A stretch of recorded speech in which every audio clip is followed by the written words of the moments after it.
Getting into a car accident will ruin anyone's day. It's stressful and can put a toll on your body.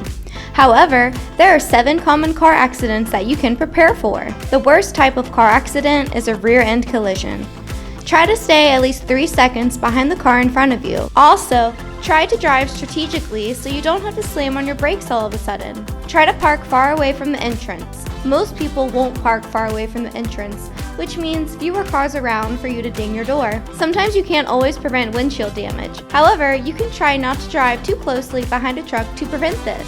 Getting into a car accident at an intersection is more common than you may think.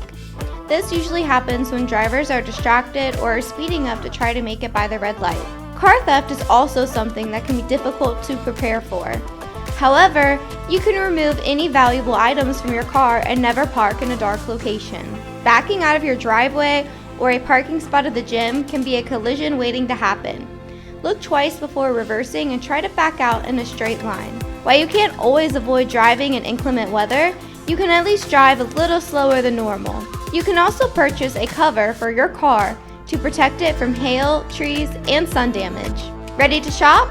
Visit Toyota of North Charlotte at 13429 Statesville Road.